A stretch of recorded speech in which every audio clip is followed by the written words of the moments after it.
Hey friend, are you ready for some paper adventures? I am. Come on in. I saved you a seat. Last video I made some background papers for collage, and I just have a few here. I'm not going to do every single one of these, but I'm just going to do a little mark making on these with black pens, white pens. We'll just do a little doodling and see what happens here. Just do a little mark making. This brush is acrylic. It has a fine tip and a brush tip on it. So I will be using some or both sides of this. And I won't do one whole page usually. I'll do maybe 2 or 3 patterns on a page because I am going to tear this up and use it for different, usually smaller projects. So we'll just start with our basic mark making here. Let's just do some lines. Pretty basic. They don't match. I don't want them to match. I don't need them to match. But here we are, making these cute little hash marks. Cool. All right. So maybe we will do a little cross hatching now. And I don't like them to be perfect, so I'm holding my pen very loosely so that these lines are not perfect. Because perfect here in this studio is not what I'm striving for. So now we're just gonna go across this way, and you see you get that cool screen door crosshatch kind of situation. You can go back in here, and if you think they're too wide, you just go and add another one. So like these, I want a little more density. So we'll do this, and I love how that looks once we tear it off. All right.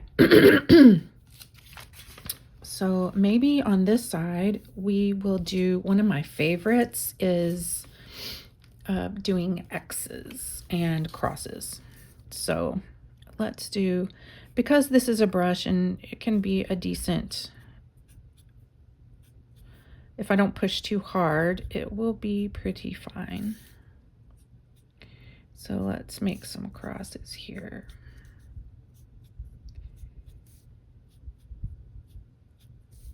I find that when I'm doing these plus signs is what I need to call them, because my crosses tend to become a little more religious than I want them to be. So I have to be careful that I am making the plus signs and not actual crosses. Not that that would be wrong, but it's just not what I'm looking for. And now I'm going to go back here and put some dots just to fill some space and to make it a little more playful, I think.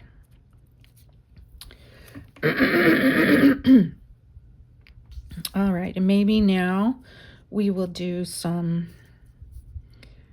squares. I love squares. I love them. Random squares. I don't like I don't need a stencil for the square. I want the lines to be imperfect. So sometimes they're a little rectangle-y, but that's all right.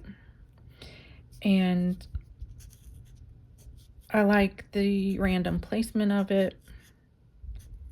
Like I said, some of them end up being a little more rectangle-y, but that's part of the fun of it all. The whimsy of it, so to speak. And what you can do with these is go back over them with a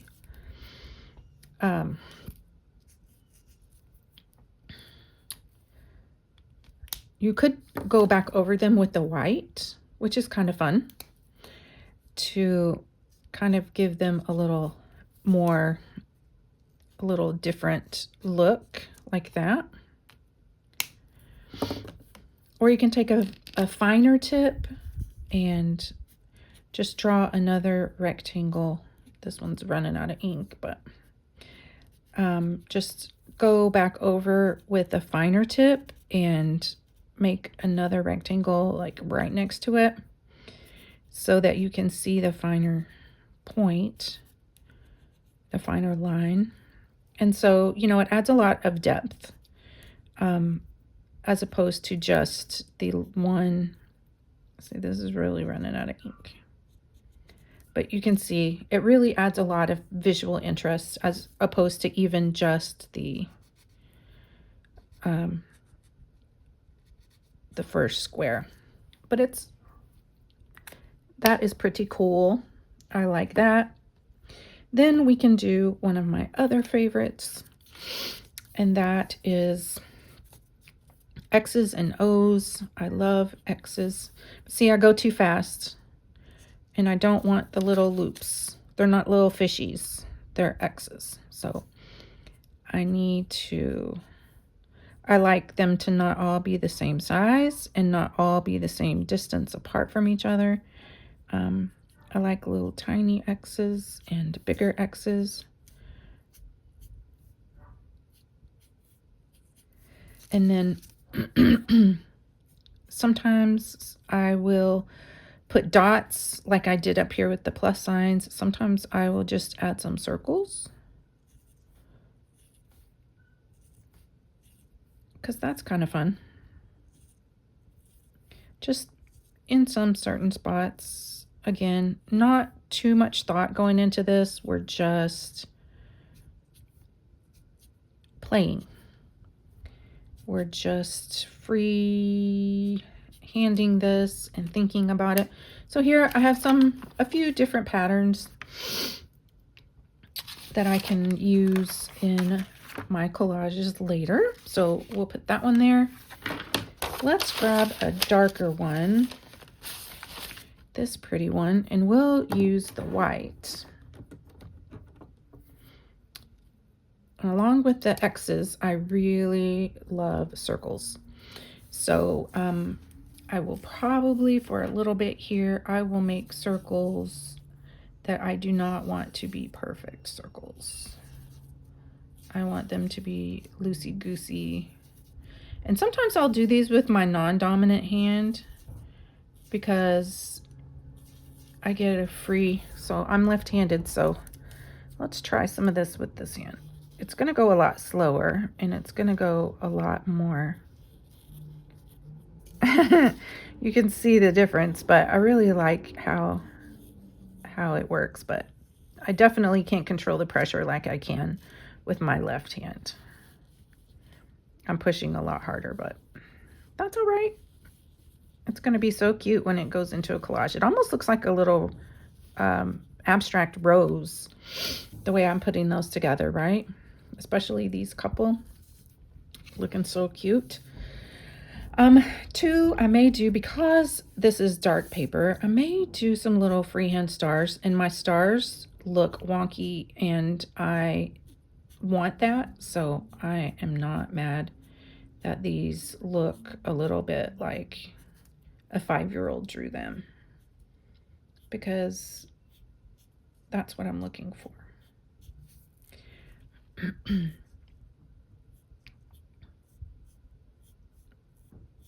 Dun, dun, dun.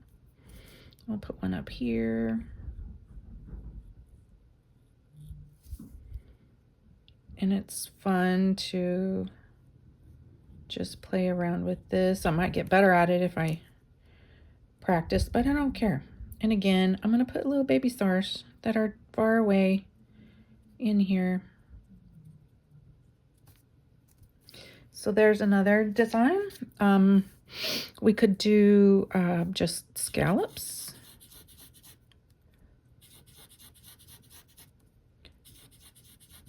Or waves, or whatever you want to call this. Scales, almost. And I don't care for them to match. I need them to kind of overlap a little bit, so we'll do that. So that's another option. Very cute. I may just do straight lines that I just do with my pen, just back and forth. I really like this organic outcome of this, and you can just go back and forth as much as you want to. And there we go. Do an extra layer here. Be a lot of fun. Okay. Let's see. Let me do a pattern that's kind of lines, and we'll start over here. I don't know what to call this. It's just maybe ball and chain.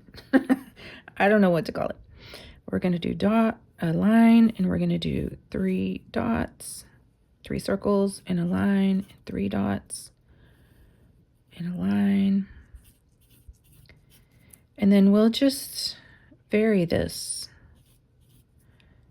all along.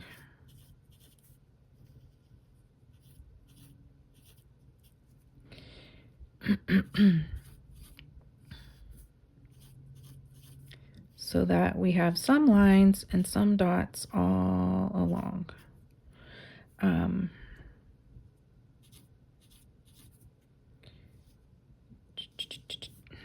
There we go.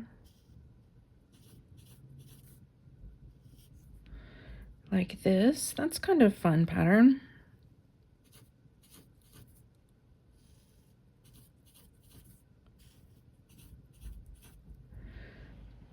So that's kind of cute. We can do organic shapes like little amoebas. Like this, like maybe SpongeBob's undersea world, right? The sky in his world, the water, has these organic flower shapes in it, like this. And again, you can go back over this with the, like with the fine tip black, and flesh this out a little bit to add some depth. That would be fun. You can do a whole different, this design in a whole different way, which I'll show you that here in a minute. Let me let that dry. So here we have some more. We'll do maybe just one more page here.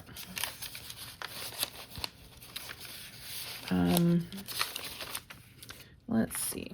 And on this page, I think I will do black. I'm going to use the Posca marker for this, and we'll just do a bunch of circles. I love circles, and they'll all touch each other mostly. But like I said, these are all organic and freehand, so I don't need them to be perfect. One thing I love about collage is how forgiving it is, but I'm also getting stuck here in rows, and I do not want that to happen. So we've got to break this up a little bit. See how I'm getting into too many rows here? So I need to be careful that I'm not letting it get into too much of a pattern. So there we have that. This seems to be dry. So what we can do is we can go whole different shape on top of this one here, and make the same kind of shapes, but in a totally different way. And I'm trying not to write too hard so that this line doesn't get too thick, but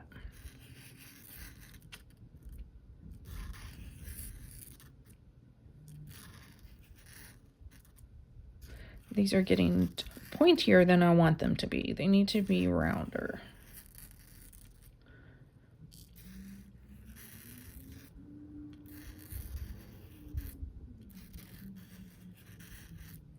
So there we go.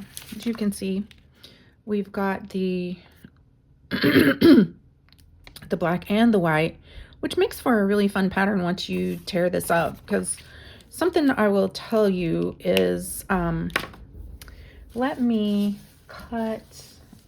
find something that will work here.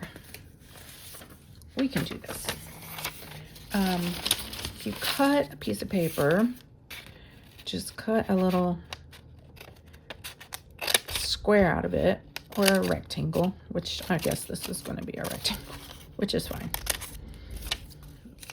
But we're just using it as an example. You can make a little view window out of it, and you can see what these designs would look like in isolation without the other ones, without having to cut your paper up into small pieces before you find that out. So you can isolate this and see it just the same with these. So that's a quick little tool you can use where you don't have to use your whole page on one type of pattern, but you can get a lot of different marks on a smaller surface area and still have enough to do things like I will probably use these for my 100 days of mini collages. I'm using these ATC blanks that came this way. I'm not sure I'm crazy about the rounded corners because I have to round them every time, but I'm using these. So, you know, these amount of patterns is great for this project. I would, if I were making bigger projects, I probably would use the whole page for one design, but sometimes I get bored before I get the whole page done. So I like to do more than one. So I hope this has been helpful. I hope the little window trick is helpful for you too. And I hope you'll catch me next time.